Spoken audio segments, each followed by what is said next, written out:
Salam sejahtera kepada Prof dan rakan-rakan sekalian.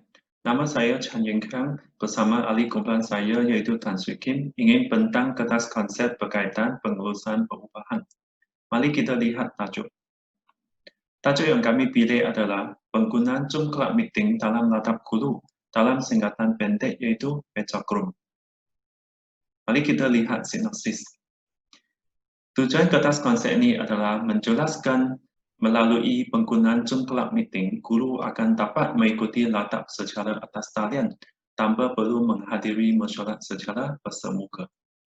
Bidang latap adalah mengikut keperluan semasa seperti yang ditetapkan oleh PPPM dalam anjakan ke-6, iaitu menyediakan penyelesaian khusus berasaskan keperluan. Jadi melalui penggunaan aplikasi secara maksimum, kegelapan bermesyuarat bersemuka dapat diminimumkan. Projek ini dijalankan dalam masa 7 hari seperti yang dijelaskan dalam catakan nanti. Ia adalah secara berperingkat dan berkala seperti yang dinyatakan dalam tentative program. Selain memperkenalkan tentang kelebihan Pecakrum, ceramah juga akan diadakan supaya semua guru tahu teknik-teknik rakaman, suntingan video dan audio. Dengan merujuk kepada PPPM anjakan keempat, yaitu mentransformasi profesi keguruan menjadi profesi pilihan, maka pembangunan profesionalisme berterusan yang memfokuskan guru berkualiti merupakan nadi kepada kejayaan. Sepanjang tempoh perkhidmatan yang berterusan, guru perlu kekal relevan dan efektif dalam ekosistem pendidikan yang dinamik dan mencapai. Mereka perlu sentiasa menuntut keberhasilan murid yang holistik serta menepati kualiti global. Dengan merujuk kepada negara Finland, Australia, Amerika Syarikat dan sebagainya, KBM telah mensasarkan inisiatif kendiri ditingkatkan kepada 60% menjelang tahun 2025. Pecakrum yang disifatkan sebagai medium teknologi yang terbuka dan secara besar-besaran dapat membantu dalam pembangunan profesionalisme berterusan.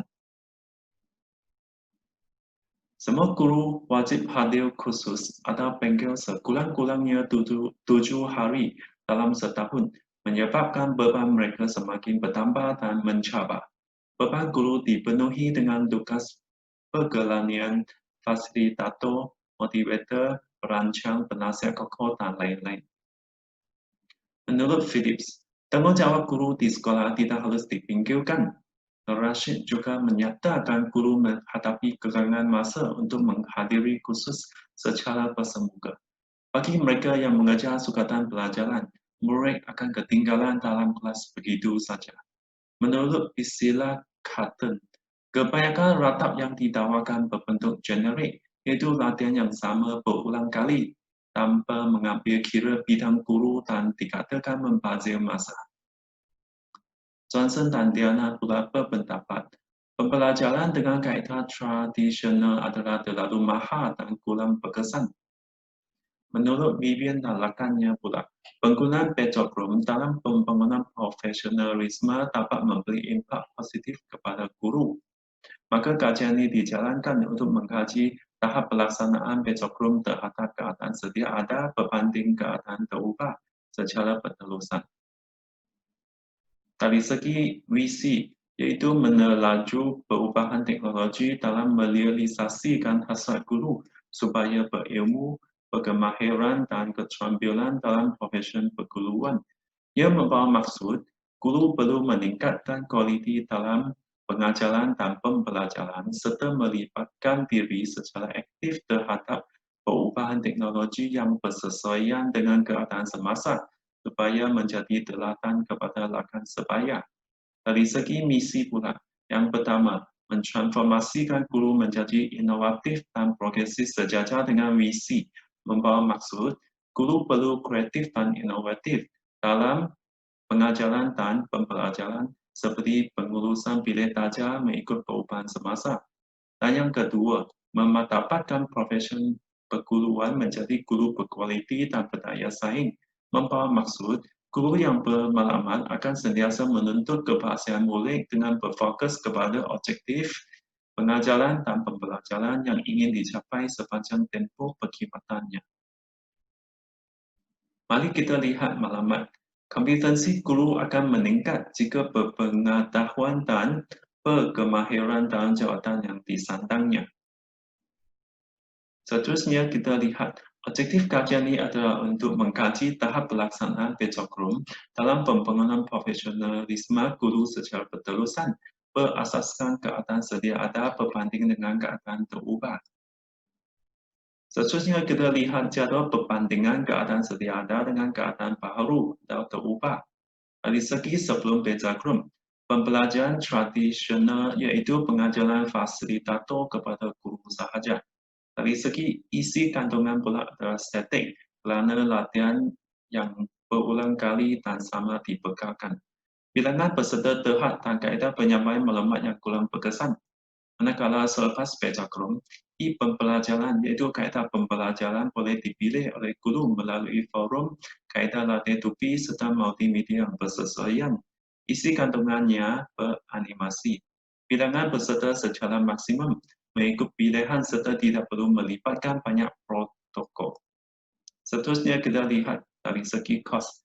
Ia melibatkan kos pengangkutan yang tinggi kepada guru kawasan pedalaman kerana mereka terpaksa keluar ke bandar untuk menghadiri ladap dan kekangan masa kepada guru yang mengejar sukatan pelajaran kerana terpaksa mencari guru ganti.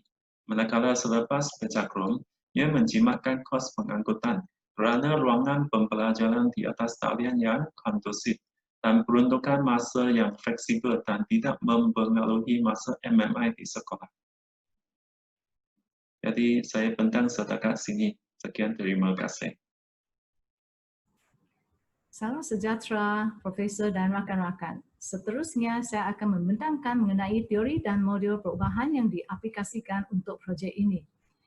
Teori yang digunakan ialah teori resapan inovasi.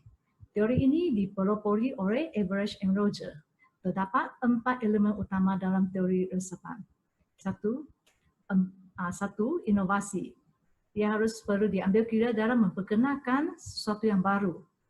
Yang dia dipertimbangkan melihat juga tahap kesukaran inovasi untuk dipelajari oleh guru.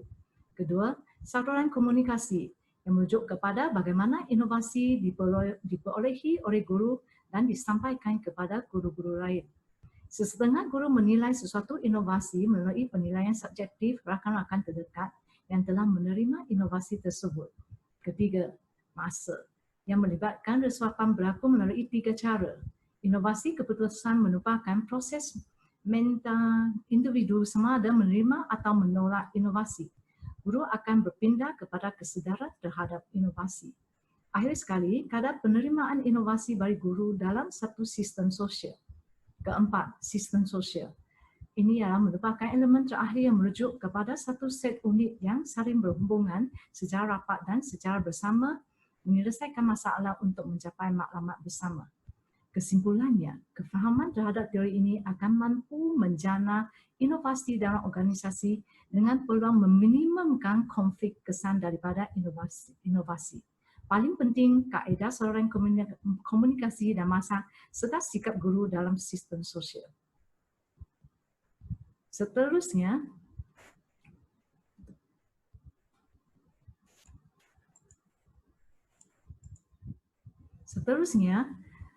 model yang diaplikasikan ialah model 8 langkah kota. Model 8 langkah kota adalah seperti berikut. 1. Kesedaran untuk berubah. Pemimpin perlu mencipta satu kumpulan dalam organisasi bagi mengatasi halangan kepada perubahan. Kedua, membentuk pasukan yang kuat. Proses perubahan ini bertujuan untuk mendapatkan komitmen serta merealitikan perubahan tersebut dan mengalakkan kumpulan-kumpulan untuk bekerja sebagai satu kumpulan. Ketiga, membina visi. Visi yang jelas dapat membantu semua orang memahami perlunya melakukan perubahan. Keempat, menyampaikan visi perubahan yang bermaksud menjelaskan secara meluas visi dan strategi perubahan. Kumpulan penyokong perubahan boleh memudahkan perubahan dengan menunjukkan tingkah laku baru yang dikehendaki daripada pekerja. Kelima, menurunkan kuasa kepada warga organisasi. Ini penting untuk menghapuskan halangan kepada perubahan, seperti struktur, sistem atau prosedur yang melambatkan perubahan. Keenam, membentuk kerjaya jangka pendek. Membentuk sasaran-sasaran pendek dalam laluan mencapai visi akan menjadi usaha lebih realistik dan semua warga organisasi merasa kejayaan. Ini akan menaikkan semangat bekerja dalam organisasi bagi meneruskan usaha perubahan yang dirancang. Ketujuh, mengukuhkan penambahbaikan. Sistem atau prosedur melambatkan perubahan yang belum ditandangi boleh diubah pada tahap ini. Pengambilan, kenaikan pangkat dan membangunkan pekerjaan menyokong konsep perubahan boleh menguatkan sokongan kepada perubahan. Dan akhir sekali, ke-8, membudayakan perubahan. Amalan budaya organisasi akan lebih stabil dan menggantikan tingkah laku lama dengan kekal. Seterusnya kita melihat senarai jawatan kuasa projek. Berikut ialah ahli jawatan kuasa projek. Seterusnya kita melihat tentatif program. Tentatif program ada 7 hari. Slot pertama ada ceramah mengenai perubahan dan video. Setiap ceramah ada objektifnya.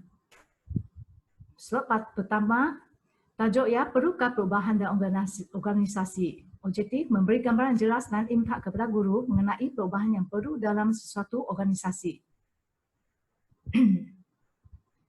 Slot kedua, juga ada ceramah. Tajuknya, aplikasi Zoom membawa perubahan dalam organisasi. Objektif, guru didedahkan dengan pengetahuan dan kelebihan teknologi dalam kehidupan. Slot ketiga, ceramah juga dibagi bertajuk kebaikan aplikasi Zoom dalam kehidupan. Guru didedahkan dengan kebaikan aplikasi Zoom. Slot keempat, ceramah juga bertajuk fungsi Zoom yang berguna bagi guru. Objektifnya, guru didedahkan dengan fungsi Zoom yang amat berguna.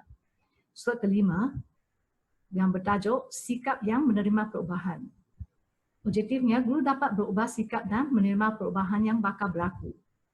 Slot keenam, tajuknya, sokongan pekerja amat perlu dalam perubahan organisasi. Objektif, guru didorong dengan inisiatif untuk membuat dan menerima perubahan organisasi. Slot ketujuh ialah tugasan diberi kepada guru. Objektifnya, guru dapat membuat tugasan yang diberikan. Berikut merupakan catakan projek Bezochrome. Bezochrome bermula pada bulan Mei 2020 sampai bulan April 2021. Berikut ialah anggaran bajet pendapatan yang berlebih dari guru, PIBG dan sumbangan peserta murid-murid kelas yang berjumlah 2,110. Dan perbelanjaan keseluruhan bagi projek ini termasuk makanan, minuman, cenderahati dan lain-lain juga sama dengan yang dipungut, iaitu 2,110. Berikut ialah penjelasan aktiviti projek mengikut modul perubahan yang sesuai. Program Bezochrome merupakan satu program perubahan dalam organisasi. Aktiviti yang dilaksanakan program adalah berdasarkan keperluan untuk membuat perubahan dalam organisasi. Aktiviti berupa ceramah tentang perubahan dalam organisasi adalah untuk guru menilai serta mengenali betapa pentingnya perubahan dalam organisasi. Ceramah tentang perubahan juga menggalakkan guru-guru untuk bekerja sama sebagai satu kumpulan. Ia dapat membantu guru memahami pentingnya melakukan perubahan dalam organisasi. Dengan itu, arahan yang dikeluarkan oleh pemimpin menjadi lebih bermakna kepada mereka. Aktiviti yang berupa ceramah tentang perubahan dalam organisasi adalah untuk guru menilai serta mengenali betapa pentingnya perubahan dalam organisasi. Ceramah tentang perubahan juga menggalakkan guru untuk bekerja sama sebagai kumpulan. Setiap slot yang mempunyai ceramah tentang perubahan menjelaskan secara meluas visi dan strategi perubahan. Ini memudahkan perubahan dengan menunjuk tingkah laku baru. Video yang dipaparkan merupakan satu langkah bagi pemimpin sekolah memperkasakan pekerja dengan pengetahuan, sumber-sumber dan kemahiran untuk bergerak ke arah perubahan. Berikut ialah implikasi perubahan terhadap organisasi. Implikasi Pesokrom sistem pendidikan kita dilihat sebagai satu percubaan yang berani dalam organisasi pendidikan di Malaysia just terus bertindak sebagai landasan pemantapan inovasi selaras aspirasi PPPM 2013 sampai 2025 yang merupakan satu perubahan yang terbaik dalam memperkasa polisi pendidikan negara dalam memanfaatkan ICT bagi meningkatkan kualiti pembelajaran. Implikasi kepada latihan sebagai alat atau saluran penting dalam jaringan perantaran global yang mampu membina kepercayaan serta perubahan nilai diri yang berdaya maju. Dengan itu, adalah perlu latihan sedemikian dirancang dan dijadikan satu rutin atau keperluan untuk perubahan organisasi bagi para pendidik. Bagi organisasi, Pesokrom memainkan peranan yang penting dalam konteks keorganisasian yang memerlukan hubungan dua hala antara majikan dan pekerja, pemimpin dan pengikut serta mengurus dan kaki tangan di mana jua berada, memperoleh data dan maklumat dalam ruang waktu dan tempat yang tidak terbatas dengan cepat dalam masa yang sama melalui rangkaian setempat atau global. Kesimpulan, Pesokrom merupakan satu kaedah atau alternatif yang menjadikan pemangkin kepada perubahan dalam sistem ekonomi global. Jurang di antara pemimpin dan pekerjaan dapat dieratkan. Perancangan dan pelaksanaan yang sistematik serta bersepadu dapat menjamin kejayaan dan keberkesanan Pesokrom.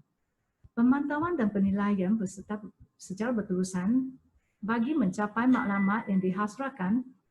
Sebelum dengan itu, semua warga dalam organisasi mesti memberikan sokongan, kerjasama dan komitmen sepenuhnya bagi merealisasikan perubahan Pesokrom. Akhir rujukan. Sekian, terima kasih.